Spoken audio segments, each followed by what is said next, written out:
March 2nd, Planning Board, and first time up is going to be the approval of the minutes from the February 2nd meeting. But had a chance to look at that. If there are any It's comments? included in the packet that we sent. So. Move to approve the minutes of prior meeting. Okay, got a motion to approve. Do we have a second? Second. All right, now second, all in favor, say aye. All opposed, like sign. Okay, minutes are approved. Thank you. Next item, I guess will be to continue the public hearing, I guess. Yes, sir. That we had extended here. Hang on. Okay. Do we need a motion to bring that back to that? You don't, it's, we're good, we're still open. Still All right, so, And we have, I want to point out, we have, I see Wendy Chester has joined the group. She's with Mosaic. okay, We have Will Reed, who's already introduced. Brian Rossi also included in, I see Justin, but I'm not sure who Justin is, but maybe Justin's on the team. But anyway, this is an amendment to a plan that came to the planning board and actually went to council and was approved last year. And it was a low-income housing tax credit project at the site kind of behind the Dollar General on Conover Boulevard East. And it's Mr. Strans's property. They kept that, kind of the option open. And when they applied the first time, they had the new street and 60 units.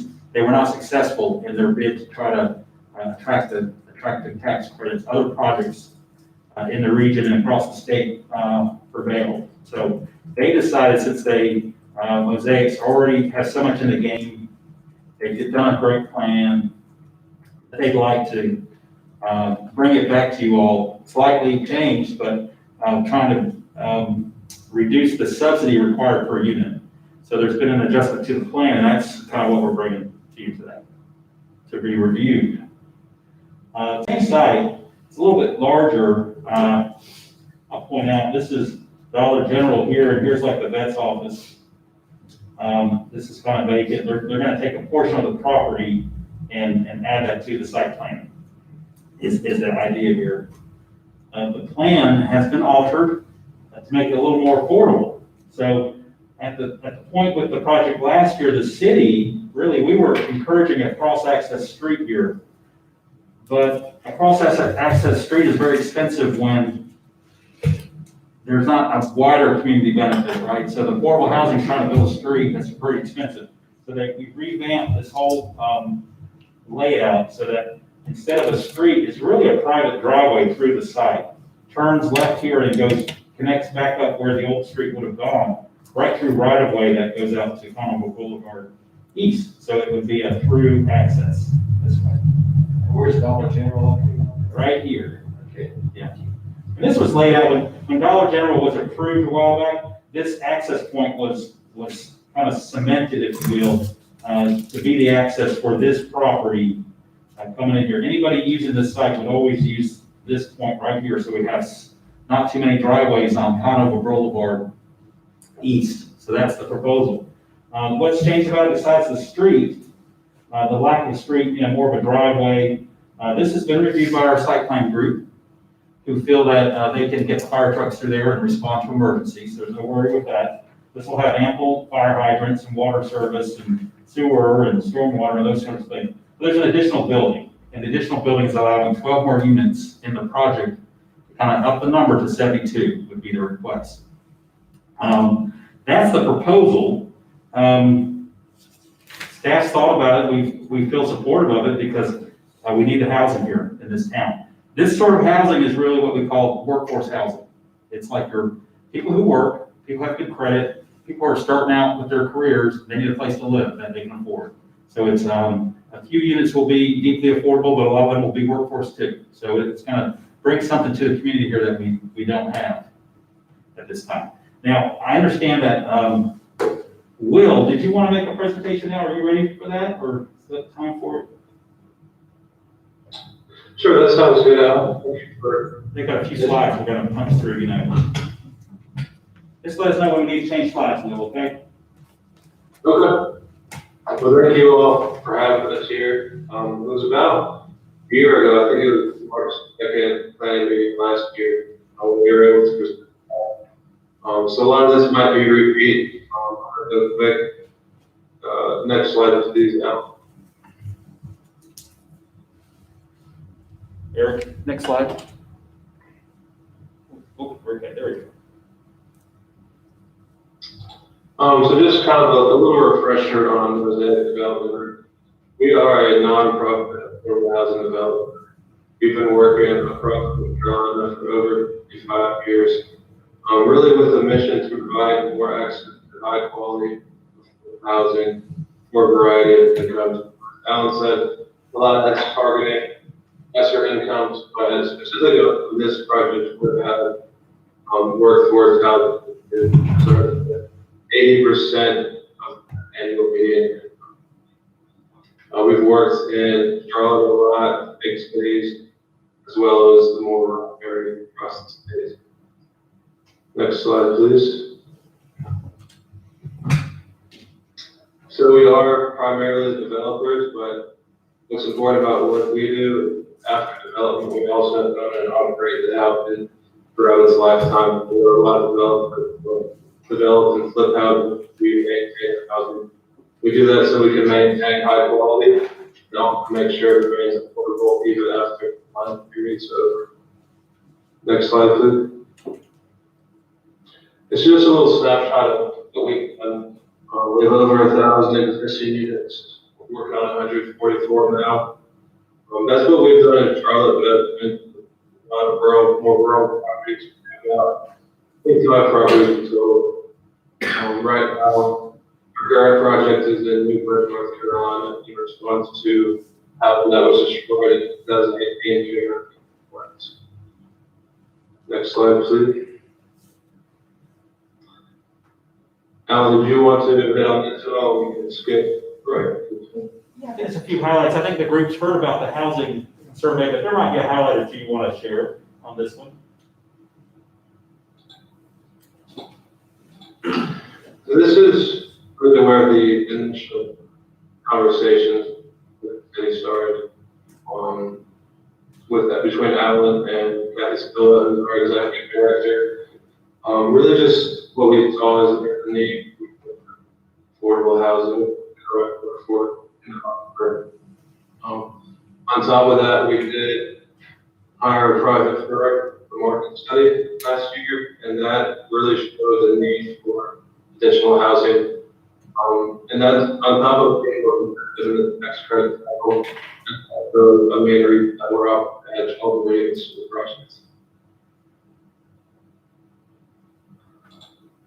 And we can go ahead and skip to slide 9.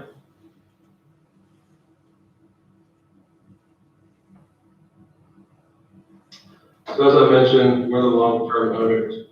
We're in this for the long haul, not just to develop, but really to make sure that this department fits the community. When we do go out looking for community, make sure that they're in a community, not only that people have for the residents. We think Conover is a great thing. Lots of access to jobs, schools, and other amenities in that community. The team for this, the architect is East Architects. They're actually the architects on Conover Station as well. The engineer, we have Brian Roth here from EMT. Joining us, that's great. We've done a lot of work with that. And Excel Property Management, we hire as a third party to manage the day-to-day aspect of the property. We don't have staff time at Mosaic to give it enough attention, but Excel handles most of our other properties, and they'll have a full-time property manager on staff as well as a maintenance person. They're able to help the residents with the that really stays running smoothly. All right, next slide, please. This is the site plan Alan had up. He really hit the nail on the head that added the 12 more units to make this a lot more competitive. Part of the way the state's scored is the amount of tax credits per unit. And so adding more units for a lower tax credit per unit because soft costs aren't really going to increase. Legal fees, loan fees, that kind of thing. So adding more units, we would think that's a lot more competitive go around.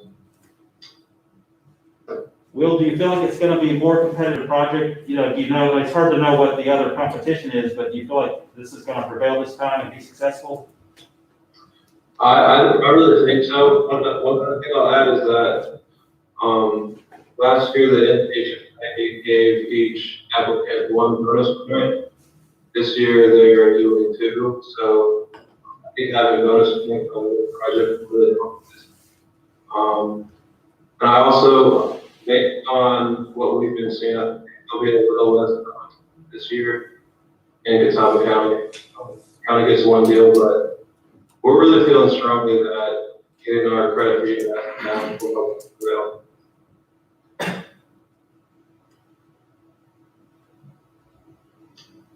Is there any questions so far on the site plan or anything about Mosaic? Alan, did you say there's a little piece of property that was to be acquired? Or is everything already? Yeah, this is, I'll point this out, Will, here, but this is the site here, this is the site under control.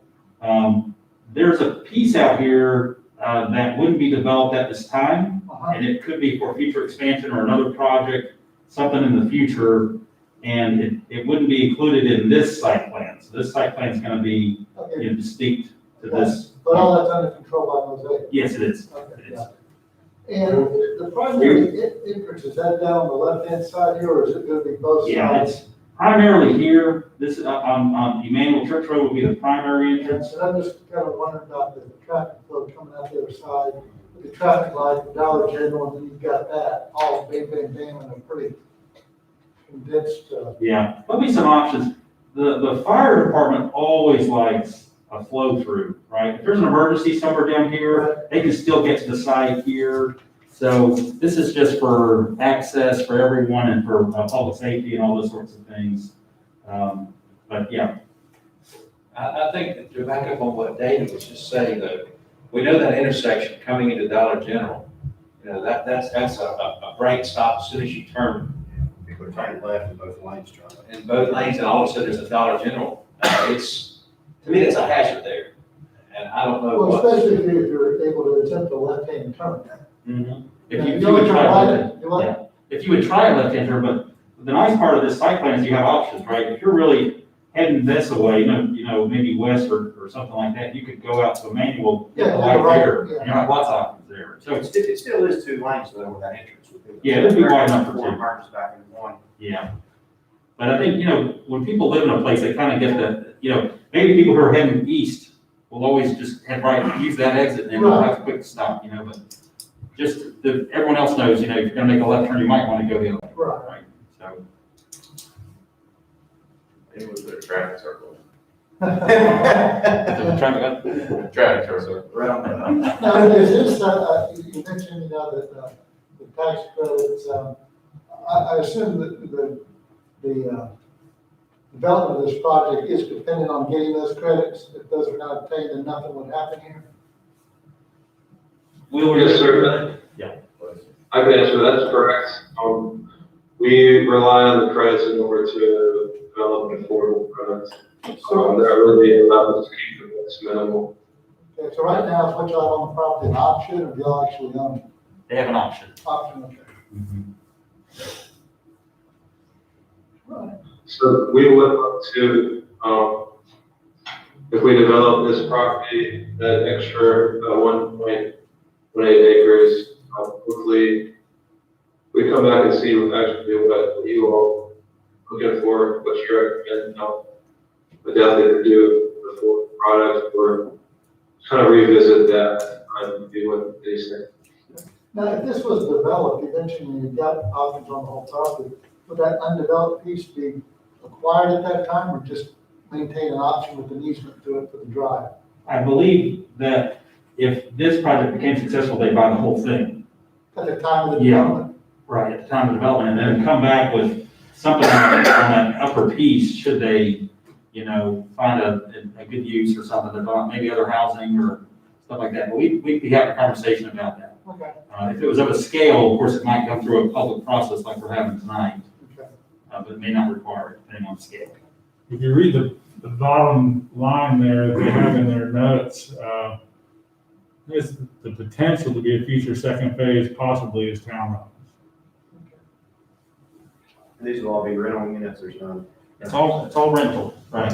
And Will, correct me if I'm wrong, but my understanding with the program, with this sort of housing is people qualify every year. They have to, when they come in, they have to give credit and have sufficient funds to kind of live here.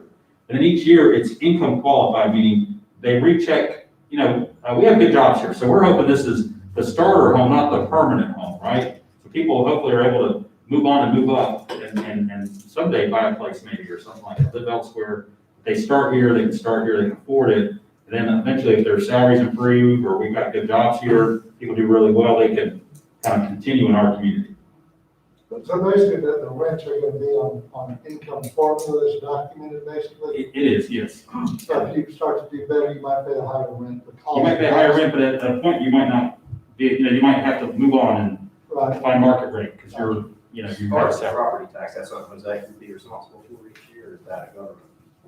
I think we're good. Will, is this would this be a property tax paying property? We're being a nonprofit in the state of North Carolina, giving tax credit, giving tax exemptions from property tax. Okay, so you have relief from the property tax. Okay. And that's part of the way we manage costs as well, as a nonprofit, can charge lower rents in return. So who pays for the fire trucks? Who pays for the police then? You just said something that just kind of hit a nerve. That's what I asked. Yeah, that's the same thing, yeah. So we're not getting a return on this investment then? Well, I would say the return is a community return because we need housing and we need workers. We Now, need for that, we also need something to pay for our. Oh, that's true, Just like that's true. Walmart here is a big but we site. need the population to grow so that we get a tax, the sales tax returns to a community based on population, not on, necessarily the point of sale. And the other thing is, I haven't talked to a manufacturer or a builder or anybody here who doesn't need qualified workers who are in this community and will work here. Everyone has a shortage of Yeah, we're all short workers, I can attest to that. so there's a balance there. But the trade-off is a project like this brings some affordable units that could be that workforce type of project or product. And that helps.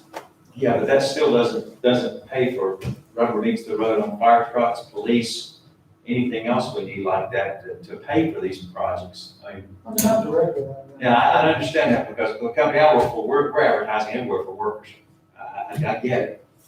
I just don't like the idea of not paying your own way as far as a business or anything like that. No, Well, churches have the same issue, right? It's a whole different program, but yeah. we say that's part of our community and part of our, what builds our community is church, however, or schools even, So we appreciate all those things that make a full community, I'd say that. I guess my view is there's a need for these, and this is just the way it's done. It's the way it's done. And I understand the cost point too. Okay. It's like something like this compared to something like Cambridge Place, that would be a for sale type property. I guess the thing is, in a community like ours, we need the whole range, I'm beating the bushes just as hard to get the for sale products built, right? We're meeting with people every chance we get to get single family housing built, right? So we're trying to do the full roundedness of housing for this community. Sometimes you need a senior housing. Sometimes you need, just all kinds of different types of products. So just know that this isn't the only thing we're working on. We are trying to get lots of other type of housing built here, and this is just a piece of that puzzle. Not do that. Okay. Now, any other questions? I know we also, continued the public hearing portion I guess we need to reopen that, or is it? It's- Open already? This is part of it. You can ask if there's any public comment. Okay, do we have any public comments from anyone? Yes. So, please come to the podium and, take your name and address, please, for the record. My name is Nate McAfee. I'm not a resident of the city of Conover. I'm the manager of a business across the street from where there's gonna be everything attachments. I don't know if you're aware of that project or not. But we're looking to add at least 150 jobs almost directly across the street from where this is gonna be. And our biggest concern is that that would be just a terrible traffic jam right there, 2-3 times a day or more.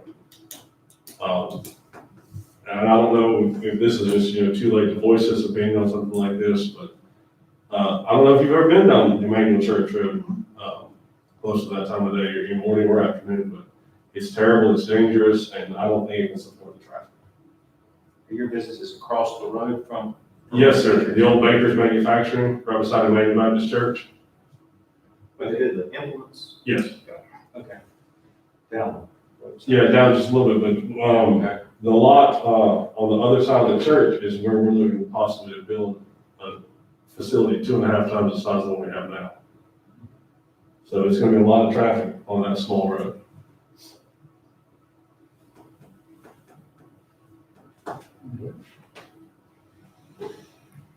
Thank you. Again.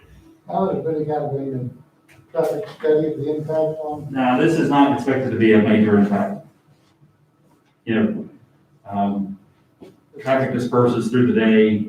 It's not concentrated. It's not like it's a school site that's gonna be the destination of a lot of traffic. So having the light, having two access points, it kind of diffuses that problem, for depending on where people are going. And, we haven't felt that there's been any kind of real concern about that. At least there's on Manual Church Road, we got a good light there, and we've got full service at that intersection. any other public comments at this time? I'll go ahead and close the public meeting then. Okay. Any other comments or discussion?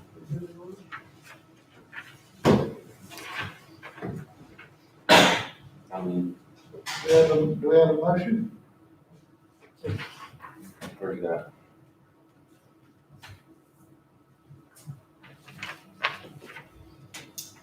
Move to approve rezoning request R21-2 for 1312 Conover Boulevard East from B2CD Highway Business Conditional District and B2 Highway Business to B2CD Highway Business Conditional District, and find that the request is consistent with the land development plan and is very reasonable and in the public interest because housing of all types is in short supply in our community.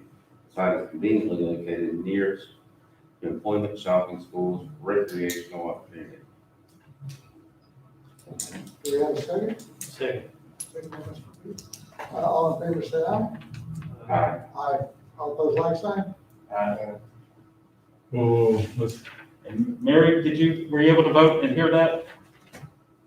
Before the nays were counted, please count me as a yay. I didn't hear, I The didn't, the nays were, Mr. Timmerman, and Mr. Hildebrand. The yays were Mr. Brown, Mr. Bill, and Mr. Dwiggins. Is that what your question?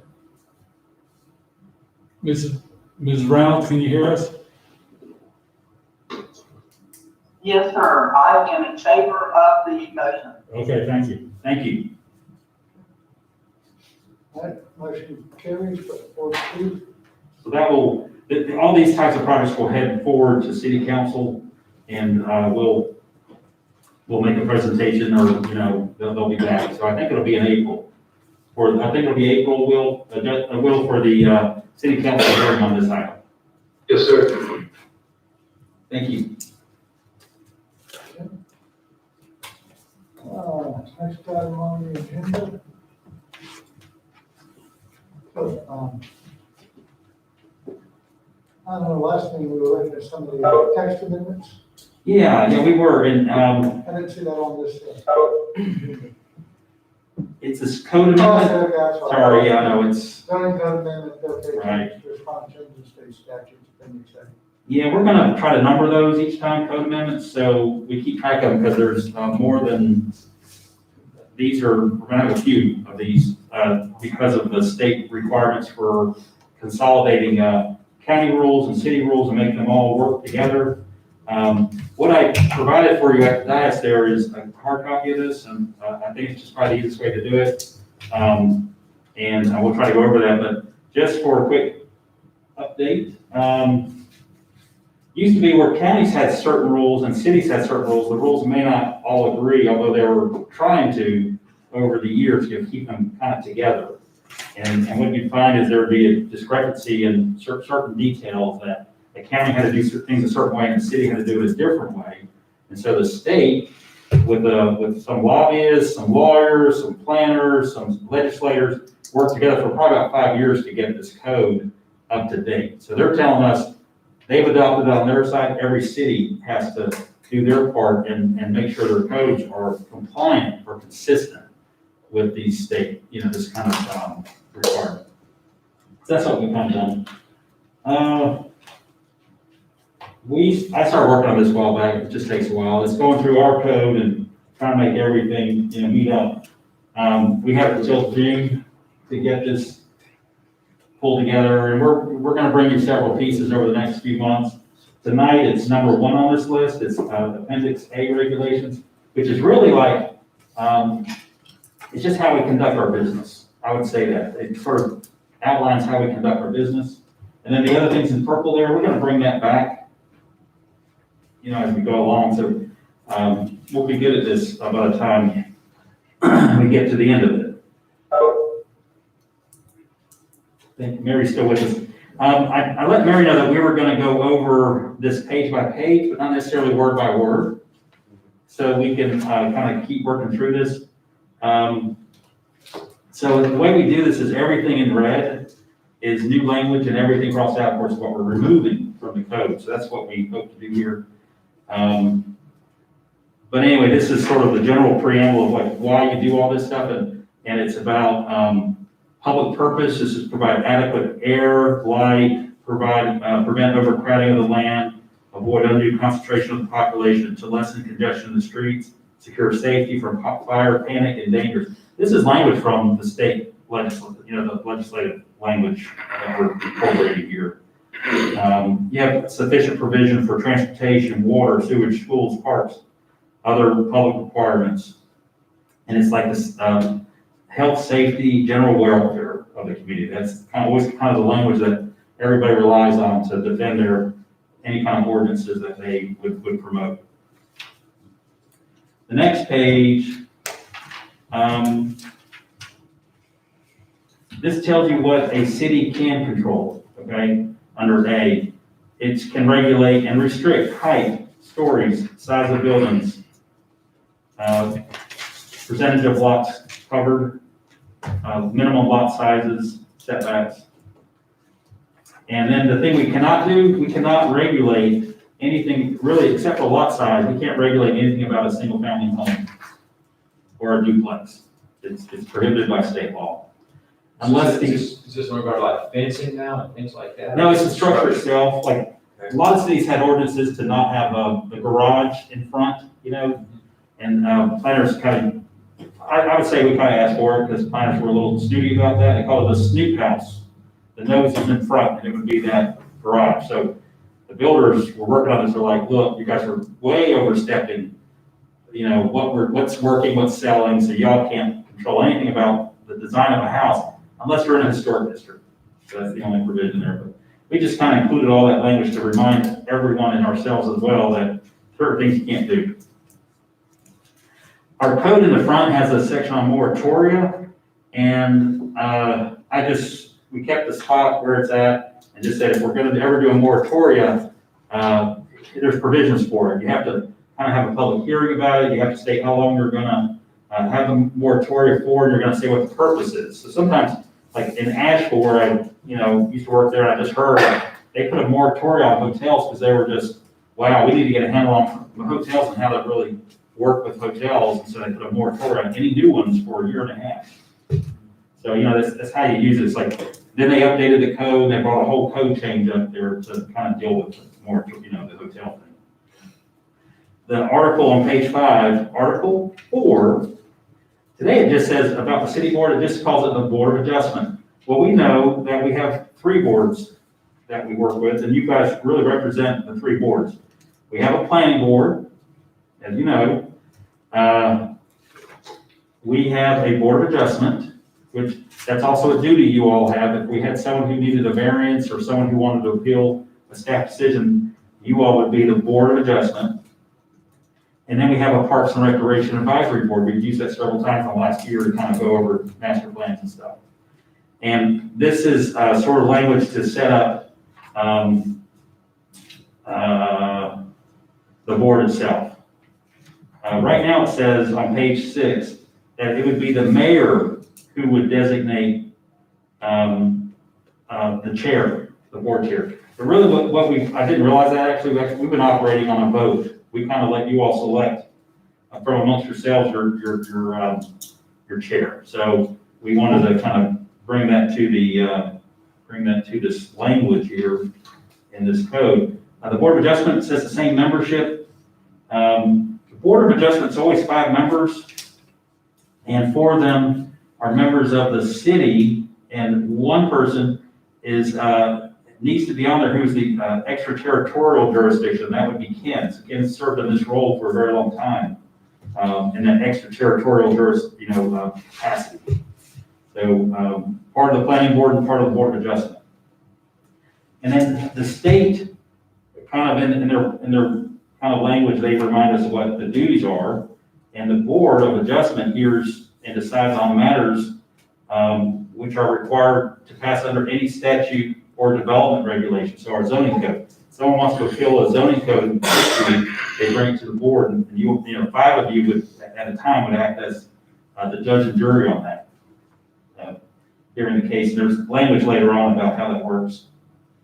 And then we have the Parks Board, and I just wanted to formalize that and put it in here, so when we're adopting plans and things like that, we're gonna use the Park and Recreation Advisory Board, like we did, I think it was in maybe last month, and that's to kind of give comment on city park plans. Okay, so we're gonna move on. We got this stuff about on page 8 and 9 is going in the back of the book, where I think it should be. And On the Parks and Rec board, you think there should be anything in there about only meeting twice a year instead of monthly or anything? it's as needed. Okay. So it's really not just twice a year, but we've kind of done it twice in this year. All right. Now, there was a couple times where, in years prior, we didn't meet for 3 years. Okay. So, I mean, it's kind of like an as-needed basis. All right. So on page 11, we start with the map and text amendments. And so what's a map amendment? Well, this is what we just did with this rezoning request. That's an example of a map amendment. We're changing the zoning map of the city. You've got a zoning map in front of you. Anytime we change a parcel, it has a process that we're doing right here. Every time we change any parcel for the zoning on the city map. And then a text amendment is actually this thing we're reviewing right now. That's a code or a text amendment. And we have the same process.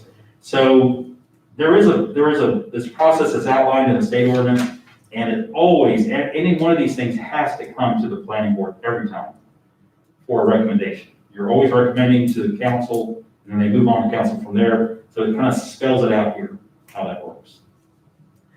Now, one thing that's a little extra that you all asked for is this slide here. This is, the state requires city council to have the full check boxes on the bottom row. But the state leaves it an option to do the same thing at the planning board.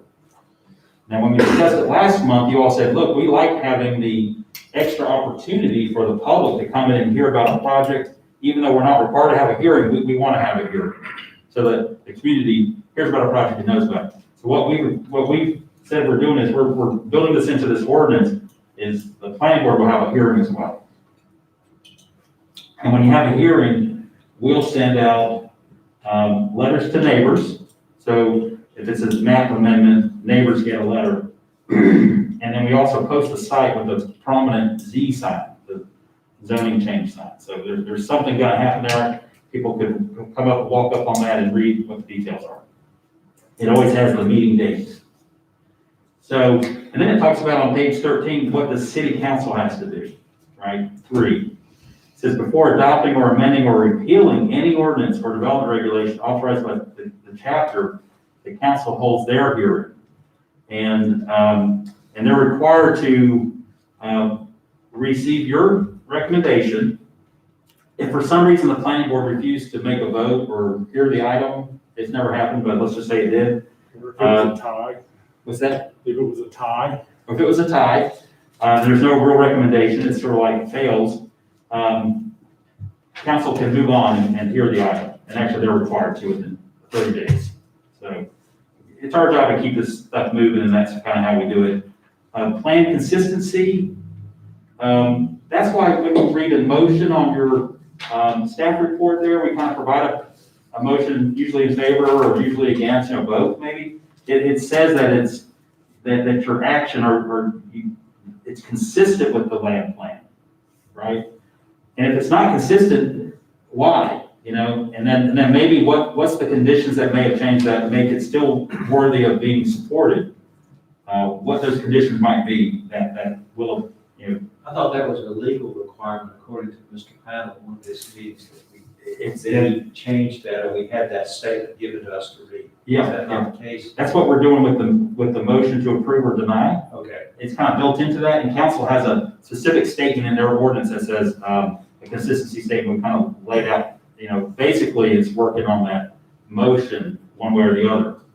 It goes into that. So that's required, and that's why, because the state requires it. So that's why we build it into, you don't just say, yeah, I approve the project. You have to read that statement, because this is consistency, and it's, and it works into that council statement that they have to also do. you don't necessarily have to read the statement that's provided. You can make your own statement. It's just that we usually provide a sample statement that would comply with what the state says has to be in that statement. So in Alan's point of, we provide, if you support this, we provide a sample motion. But if you don't think it goes against the land development plan, or you don't want to approve it, we provide the space for you to fill in your own statement. You can fill it Why, in. stating why you don't think that it complies or why you don't think it should be approved. So this is meant to, spell it out for everyone, so you know what, why it's in there and kind of like, what the purpose is. And then council, when they adopt for example, a zoning amendment, their statement, is reasonable, and they have states in the public interest and why, and they could find a lot of different reasons why it's either in or out of reasonableness, frankly. On page 14, on number 3, notification requirements, I've left in the blue type that extra language that provides for the planning board. Okay, so normally this is only required for a city council, but we're building it into our ordinance so that it's part of the planning board record as well. The only thing we're not going to do a legal ad for the planning board meeting for these things, because the effectiveness of it is really questionable. But the state law still requires it for a council hearing. So we're going to do it for council court. But we post the site, if it's a map amendment, we're going to mail letters to neighbors according to the provisions for that. And also we're putting stuff on our website, like this adjusted, this kind of thing you have in front of you for the agenda that we had to, work from last week to this week. I put it on the website so that people can find it and they can see what was coming up and when it was happening. So we're going to do that kind of thing. Any questions about any of that so far? Maybe 14, 15, 16.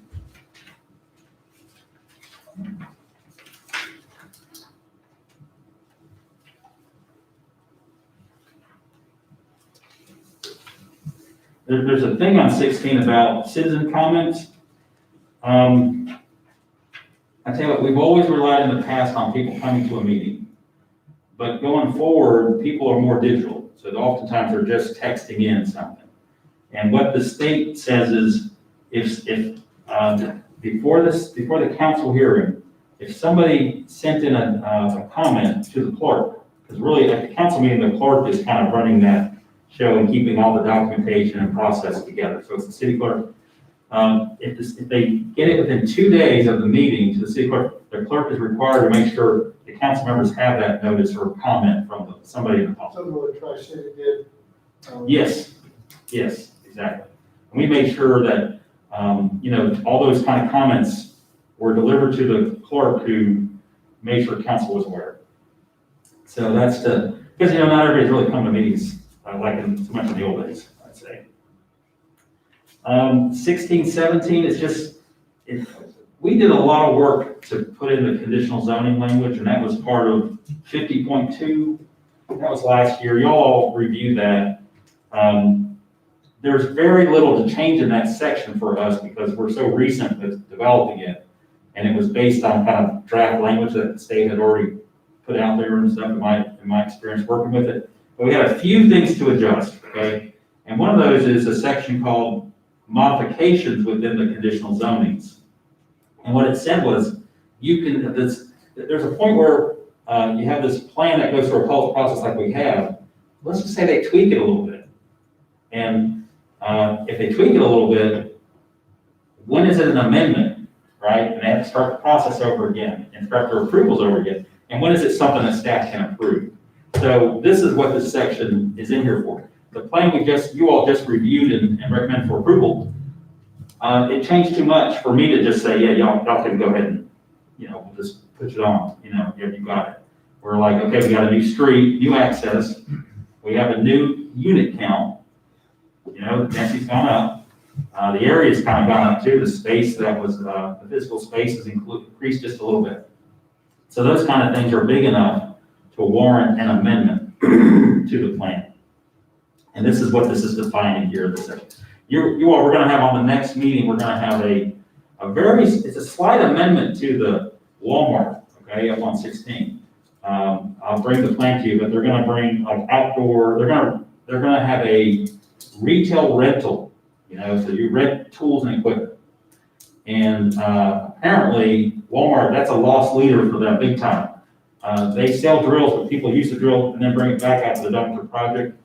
And then Walmart's like, okay, we gotta use drill now, So there's an opportunity then for someone to say, okay, what if we just had a rental business here, we could bring it. But the deal is that site plan was managed very clearly through a conditional district process years ago. And so every bit of that site plan has been master planned through conditional zoning. I think adding that space to that site plan is more than I can approve administratively, so it's going to come back through the process as an amendment. So that's how we do this, okay? There's a section 17, 18, 19, 20, 21. Oh my gosh, I don't even want to read all that, but I had to put all that in there. It's about vested rights. So different approvals have different timeframes for their duration. And the state, this is state language saying, if you provided an approval based on the kind of type or scale of development, it could expand or extend up to 7 years, depending on the scale of development, kind of what was proposed. If there are small things that we issue in the office, probably 6 months. But the bigger stuff is a year or 2 years. And typically these conditional zonings, for example, it spells out that we approve for 2 years. So after 2 years, they have to come back or something else has to happen. That's probably what's going to happen with the apartments up on Rock Barn Road. Because that's been over 2 years and they had a slight extension, a COVID extension, that was issued through the state. So we expect that one to be another project at some point in the future. So that's what all that's about, is vested rights. When you're a developer, that's an important consideration. That that your vested rights last for a while, okay? And then this is 60, section 60 is all the process stuff. And what we're trying to do here is spell out like zoning permits and zoning determinations and kind of saying what's what. The works Work covered under a zoning regulations initiated by completing a zoning application. You know, it's kind of spelled out. Back to your vested rights, especially when it's down to the 7-year plan. If there's changes in zoning, changes in, say, building structure, facades, things like that, I'm just glancing through this real quickly. Are those changes enforceable during that, after that 7-year, or during that 7-year period, if something changes with our city code? No, that's the point of the vested Yeah, they would have right. vested right for a while to continue on. That means that whatever the rules were when you were granted permission, you get to keep those rules in place for whatever that period of time is. So that the city can't turn around and change something next year and then tell you, oh, well, now you gotta comply with these new rules. But I'm thinking more in terms like a buffering or the structure of the building, things like that.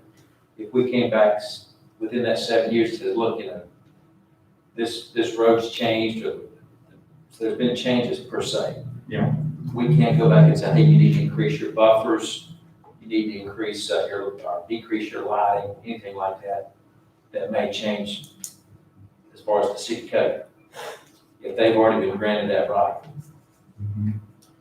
Yeah, it gives them a little protection, a little buffer, not a buffer, that's my word when you're using an example of buffer, but just it gives them a little space to finish their plan before the rules change. In some cities, the reason this is in here is because somebody was overstepping their rights as a city against the rights of a private developer. Right. And they probably overstepped and they changed the rules and said, no, you can't do that, now we're gonna make you do this new thing. Well, they're like, man, that's killing us because it might take a year to get funding, get the funding in place, We hope not to have to use a 5 or 7 year vesting. Yeah, that's a long. That's a long time. Long time. Yeah.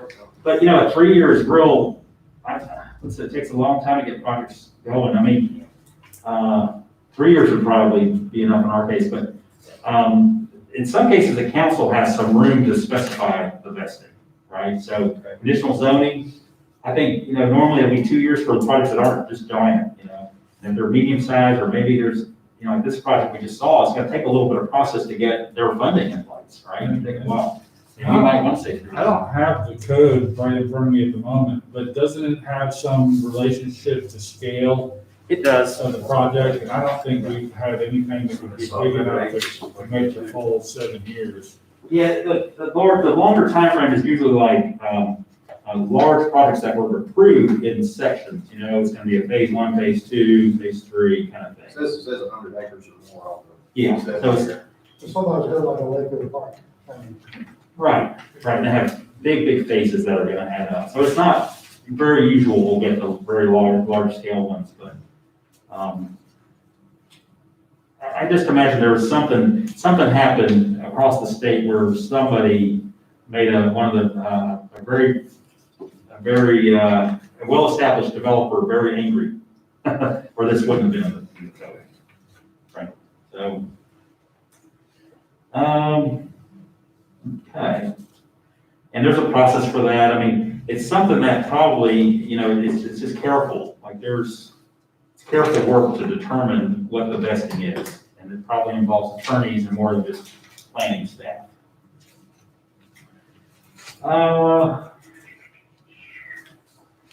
And on page 22, 23, we have those determinations.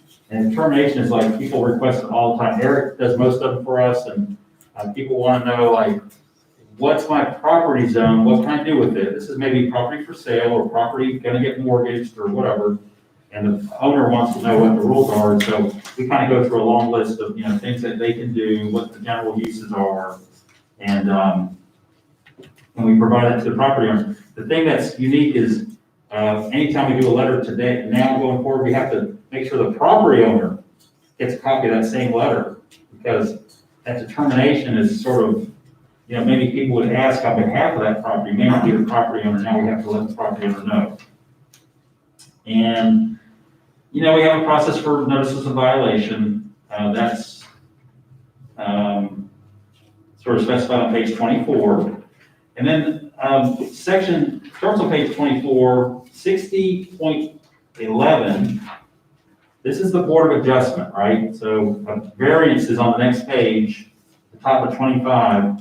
This is what you're testing against. So anyone who's gonna ask for relief from standards in the code, they have to show A through D. Used to be A through E, but they combined one a few years ago. It's a hardship to the property, It's based on conditions that are particular to that site. So it's land-based. It's not usually, I just don't like your code. Your code's really harsh on me because that code applies, whatever, right or wrong, or hopefully right, the code applies to every property. But sometimes you have a unique property that it makes it especially hard on that property, for some reason, some unique thing. And then the hardship's not because of the actions. There, I see a spelling under C, from actions taken by the applicant or the property owner. But if someone buys a property and with some knowledge that there's some challenges at the site, that doesn't disqualify them from applying for a variance, So, and the requested variance is consistent with the spirit, purpose, and intent of the regulations as a whole, right? So that's what you are reviewing when you get a variance. That's what you'll be reviewing is these 4 items. And staff will do a report. We'll try to. We have testimony. People are sworn in. It's like you're the jury, and then we're sort of acting, getting sworn in and giving testimony, relevant testimony to the case. Anyone from the public who would want to speak would also be sworn in. And then there's appeals. This is when we decide. We read the code and we understand it a certain way. We issue a determination. Someone's able to appeal that to you all. So we're kind of like that buffer. You go back and forth. You guys are you sit high and you kind of weigh in on community issues and these kind of requests for variances and stuff. So that's your role. And then there's a number 3 on page 26. It's a quasi-judicial procedure. So our procedure now is sort of a public hearing, kind of legislative. You're sort of deciding on law. You're changing law by approving a zoning, for example. But with quasi-judicial, you sit as a judge. And that it requires me to swear in. And we're providing contained testimony for your consideration. And you all can reference, cross-examine, ask for clarification to make sure you understand the facts as they're being presented to you all, and you make a determination. One unique thing about it is when you're outside of the hearing, you really can't talk about the matter, especially ahead of time. These other zoning things, you can talk at the grocery store, someone's asking you, hey, I saw Z sign, what's going on? You can talk all about it. But these quasi-judicial procedures, there's really nothing outside of the hearing that can be discussed. It's just, or if you hear about it, you read it in the newspaper, let's say, it's something controversial. You just have to state that I've heard some conversation, but I can make a judgment here based on what I hear as evidence. So, it's an interesting process. There's a lot of rules about how that's done. I'm going through page 29 now. And then a new If I'm thing. wrong, Alan, it's been a while since we've had one of those, but if I remember correctly, if we have one of those hearings, we as the members of that board cannot discuss it prior to making a vote among ourselves. Yeah, it's true.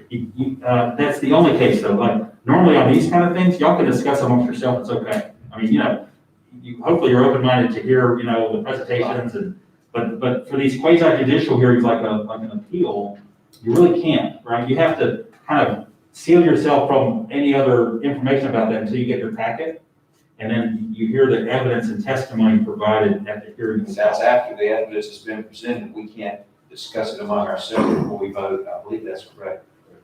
Well, you can vote, you can talk, because you're in this capsule of the hearing, and you can ask and kind of confer. And the thing is, what you do with your work is you're kind of establishing findings. This issue came up.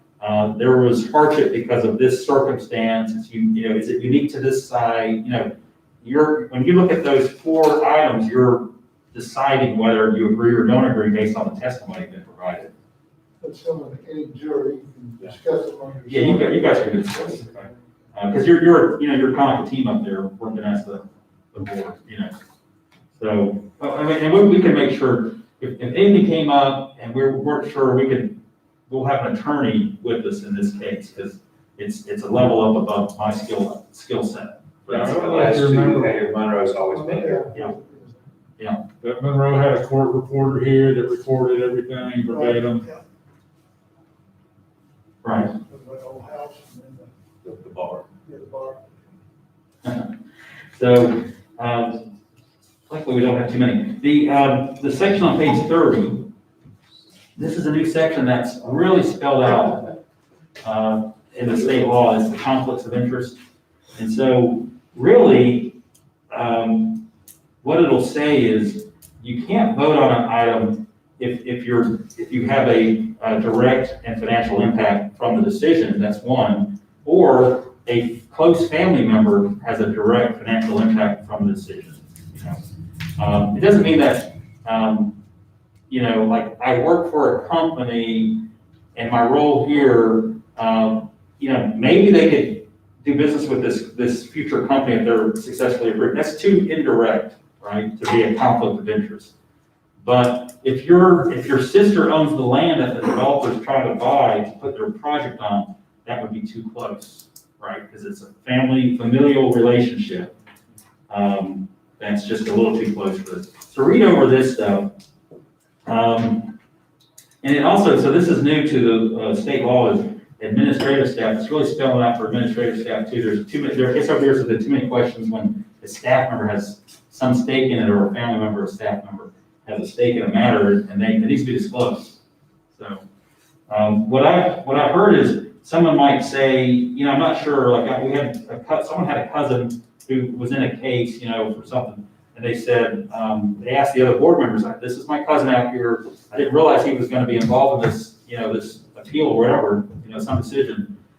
Do you all think I have a conflict of interest? The guy said, I don't think I do, because I think I can hear the evidence and the testimony in the case, and it'll be okay, but I just want to disclose that, so it's not, something that people doubt or have questions about later. So, gosh, I think we're at the end of the draft here. This is the bulk of the 168, which is all our zoning regs. And this is, like I said, we'll be bringing some other things to you. I've still got to do cell tower, we've got to do development agreements, we've got subdivision rules, and we'll be kind of bringing one at a time kind of thing as we go forward. Is there any more questions about this?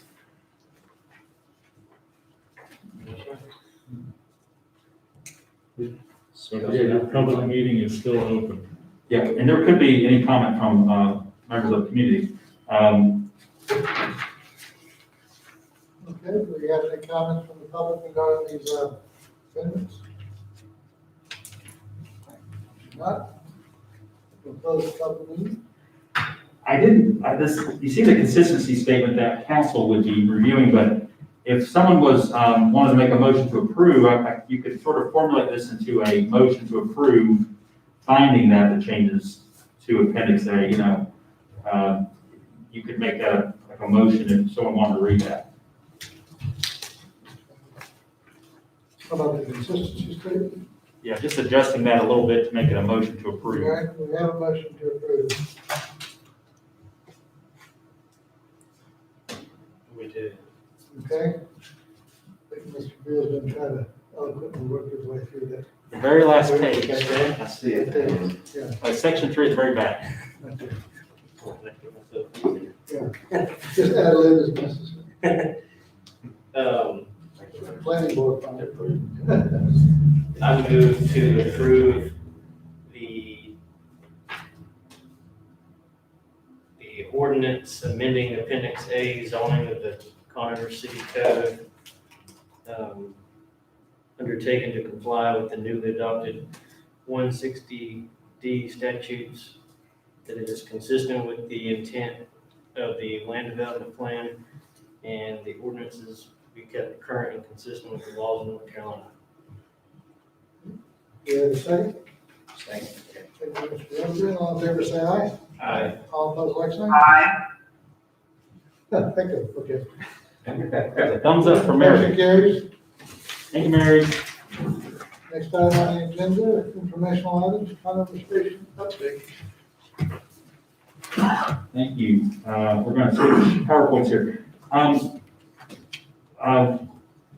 We wanted to just do an update. There's a few things kind of going on at the park, or not the park, but at the area over there around Conover Station. And we just wanted to provide some updates. We could give us some updates to council, and so it's time for this. You know, we're still using this 10-minute walk map, and you know, we're located right here, and where we have that focus of the half-mile radius for a 10-minute walk.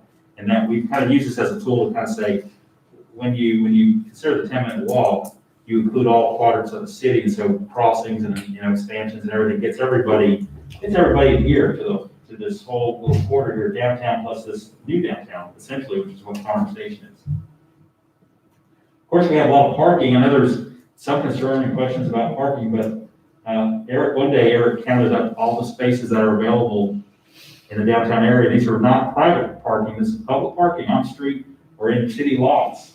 There's over 800 spaces in downtown. So that's kind of pretty cool, right? So this is the Broyhill site, the former Broyhill site. We kind of went, you know, everything here, went around these houses and kind of went up. And of course, this is Conover Station. This was, of course, the kickoff to redeveloping that whole 27-acre site. This is Perfect Workout, Fresh Chef. You know, that's been a very successful project. MSC is item number 2 here on this site. We have a site here 4, which is the little green corner right next to the space by the library. This is an MSC Manufacturing Solutions Center expansion. That's their footprint for about a 75,000 square foot building. Part of it will be, MSC will be, you know, this size here, about 45,000 square feet. And then this will be a private development, private sector manufacturing facility here. This is super undefined right now. I'll tell you why in a minute. And then 7, we've been trying to, you know, think about reserving the first 100 feet off of 3rd Street for housing, right? Like I said, we're really working on housing here. We're thinking about it all the time. In this case, it might be appropriate to be townhomes. So that's kind of representing a footprint of a townhome, even though they might be accessed off an alley at the back, right? It might be an alley running here, and these townhomes face the street. And it kind of supports the school and church, and kind of provides this little buffer around the edge here and all those other activities going on. So it'd be a great place to live. You'd have the park right behind you and other activities nearby. So I just love the pictures of Conover Station. We've had recent ones added and all kinds of stuff. It's been a successful project, and it's a beautiful project. Perfect Workout. Chris and I were back here, took that photo. I think it's just a beautiful picture, really. It's a nice looking building, it really is, and it's added a lot of activity up into Conover. And, you know, people who go to the gym are pretty active folks anyway, so hopefully they stay later or come back for, you know, other things too in the community. Manufacturing Solutions Center, they've done an amazing job to leverage manufacturing in our community to make it successful. So that building, I just think it looks really terrific. So What exactly do they do? I mean, I've heard so many different things. They do testing for products, or someone has an idea, I want to build a widget, but I have no idea how, just got this great concept here. They help people go from concept to implementation, right? So it may not be done right there at that facility. They may say, well, you know, you need, somebody in Shelby does this, you need to partner with them, and we'll make a call for you, but they test products and materials all the time for are they going to do what they're trying to do? Is it fiber? Is it something else? You know, We work with them, we build furniture for a company that does healthcare furniture, and they have to have certain specifics on like drop weight, certain, like if a patient's weight is over a certain pound, will the frame hold when it drops? That's something they can test and certify, things like that it will pass the standards needed for certain pieces of furniture and that. yeah. Seems top secret. Listen, we have a new guy who's working with us, and he needs to go over and get a tour. Maybe you can come along. Well, I was going to suggest that several years ago when this first opened, they took our board through that tour. It's worth it. It's intense. It may be time to arrange one of those again. I think it's, and they love doing it, so they really love to share what they're Very doing. interesting. That's been, what, 8, 9 years ago or more, when it first came around. So, yeah, with this group again, it would be a well worthwhile tour with this board. That comes up on you, yes. Okay. So maybe we can work that out soon, or, get past tax season and Kurt can join us. Yeah, Have that'd you, be have you gone, Kurt? Appreciate that. Yeah, come in. The other thing they do is they have a limited area of incubation space for startups. So the startup manufacturer who've been kind of cultured or nurtured in the facility there, they'll lease some space inside and try to get them off the ground. So that's interesting. And they're trying to expand that opportunity in the new building. So great questions.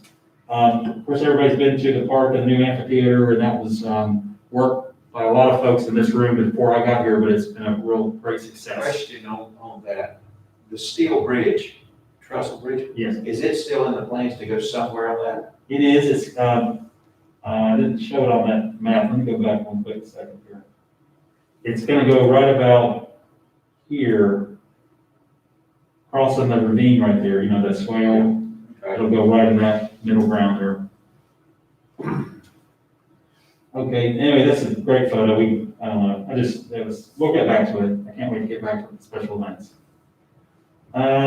Reminder once again, I think I'm gonna show you, this is the next slide, is this area here. And it's that 75,000 square foot combined building, but it does have private investment and some public investment. This is MSC's 2-story addition. They're gonna have more labs, more testing. And then this is private sector, but it's meant to, they could sublet this space inside and get some of those startups out of MSC and into the marketplace, and kind of out, more space and on their own. But they're still close to the source of the testing and other things, maybe advice and other mentoring. So that's the facade of that building. This is, the facade here is really Fifth Street is the front. So that's Fifth Street right here. This is Third. You see this gap, the space we've left here. That's really like, we're not sure how it would work out, but maybe you had 7 townhomes that could face this way coming off of the rear alley. We don't have a builder for that yet, but we're talking to folks. So that'd be $1.1 million permit on the report here? Let's say again? $1.1 million on the permit report here? Yes, Is that the? it's the February permit report. It's going out for bids and, I'm sorry, 11 million, I think it was 11 million. 11 million, yes, Yeah, sir. 11 million. And, Mr. Campbell, local architect, did a lot of the buildings in, the area there. He designed this one too. Kind of, a little combination of kind of institutional, maybe college, kind of style with some, a nice feature here. And then this is a little more factory, but, it's got, highlight windows, so it's still effective, windows where you need them and a lot of wall space where you kind of count on too.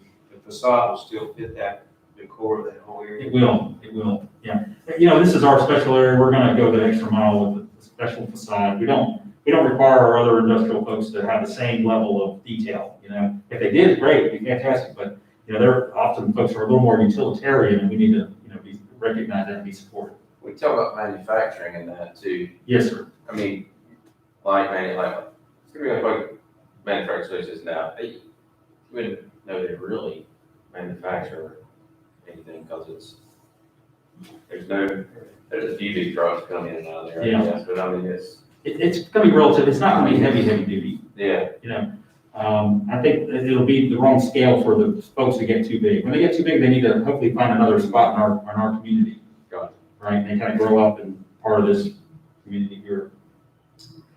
And then this other side I want to tell you about was, it's this space right here that's, it's not an acre, is it, It's about 1/4 acre? It's not, I don't remember how big it is, but it's certainly not very big. Okay, so there's been discussion, council's been aware of it, but maybe doing a brewery there or a bottle shop or something. And there's a concept to, this is a little bit creative, and those really aren't wine bottles, but they were meant to be chimneys, but they kind of look like wine bottles. But, so it's really early concept stuff. But hopefully we'll get something there. It'll be too small to come in for a formal review, but it will get a council review because it's city land. So trying to add more activity and uses there. The concept is there would be you know, maybe it would square off, you know, maybe lose a space, come this way. Maybe there'd be room for food trucks to be part of that and pull in and there's a lot of details to work out, but, that was early concepts, you know, for some kind of a use in that spot there. The city might, allow the user there to kind of use the patio as well, so you have outdoor seating and lighting. But Mr. Rashidi, who did a perfect workout, the city council's talking to him about, he's interested, he came to the city and said, I'd like to put in a project and invest right here in Conover. This would be a private building, paying taxes and all that sort of stuff. More of a concert venue type, It'd be right across from the park during a special event, and he wanted to do a rooftop scenario too, we don't have that. I grew up in Charlotte, there's, Plaza Midwood kind of area where I grew up, or spent a lot of time anyway. There's a lot of nice bars there, there's rooftop facilities, and it's really nice. So we need to do a road trip. There's this. I need to try it. There's that site again. You know, there's Conover Station. There's the corner, and then this is. You know, we're just not sure what's going to happen here. I don't know. This was going to be New Fabrics. You know, New Fabrics was doing weaving that had medical purposes, and he would weave medicine into like a shirt that a patient would wear. It might deliver a regular dose of medicine that they need and be washable still. You know, so it's kind of tech. And anyway, since then he's been working on PPE, and he received a grant to expand and get a building, get out of MSC and kind of go up in scale. Well, he was going to go here in Council Week. We thought he was, but he's not. And that's the old Alberto site, and we raised that, taken it down. So he's not going there now. He's looking elsewhere. I don't know really what he's settled on just yet, but we're excited about that. But this whole thing here, I don't know what can happen. But we're going to try to hold on and reserve this area in front for the townhomes or whatever. So, any questions about that? You have another street in there? Like, I think he does. about 6? Yeah, there'd be a driveway here, kind of going between any townhomes here and the existing house here, and kind of serving the back of this MSC2 building. And it would tie in with Southwest Alley, I think it's called, or Innovation Alley. Innovation Alley. Yeah. So that is a little bit of a cross street there. These would be kind of alley access, you know, that would probably connect. I don't know about this one yet. What's happening? Maybe it connects. So, Excuse me, folks, this is Mary. I have a question. yes, So again, just because I'm not there with you guys, can you refresh my memory? Number 6 is the MSC expansion. yes, MSC expansion. Okay, and then number 8 is what? Well, number 8 is really not defined. We were sort of laying out what could fit there if council was interested in you know, doing something else with those sites. But part of number 8 was that Alberto building. We were hoping to try to salvage that building and reuse it, but it had a lot of structural kind of damage and weaknesses, and so it wasn't conducive to saving that. So we don't have an end user for that this time. Okay, very good, thank you. Thank you. Of course, number 5 is the park, and we kind of numbered it that way. But anyway, this area continues to evolve. It's really exciting. It's kind of like Conover Central Park, and the center of development. Do you folks have any inclination yet with the loosening of COVID standards, what our season will be like there as far as concerts, venues, things like that? Is it still too early to tell? Well, we're getting a few special events. We'd like to consider those. A lot, you know, they're outdoor, so they're at low risk, and I think there's some of the consensus is that some of these events could be spaced and still happen. So we're kind of working on a lot of stuff right now. Hopefully to have a season this year, get back to some season there. I hope we do. And then this is the permit report, and actually that's pretty legible. This is the MSC building. It's expected to be in the $11 million range. Not exactly sure we're going to get a bid. This is the Y, this Holland and Herrick, and they were, I think, remodeling the daycare park. getting some, reworking some areas there, keeping the same footprint. And then, any other highlights, Eric, you can think of? No, the Hayworth building on Deborah Herman Road has done quite a bit of work and doing upgrades with heating and air conditioning units and new dust collectors and. Yeah. I mean, this is, I think that's the third I think it's the third zoning permit. for Hayward. zoning permit of over $200,000 that they pulled in the last year. That's actually the company I was talking about, that we make the healthcare furniture for. Oh, yeah. Yeah. It used to be Legacy Furniture, and they're bought out by Hayward, who's out of Michigan. I'm hoping to get a tour of that at some point. Hayward, this looks like it'd be interesting. I can hook you up with that. Okay. Yeah, they've been doing a major upgrade to that building. It's a huge structure and they're, just sort of modernizing it. So it's good because they're here to stay. So glad for that. Anything else on the permit report? Or anything else we've discussed? Anything else to do in the order? Our next meeting, Chair, will be Tuesday, April 6th.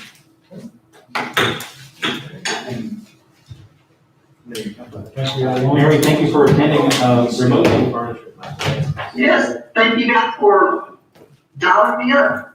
Yeah, it's glad to do it. Always. Yeah, cool.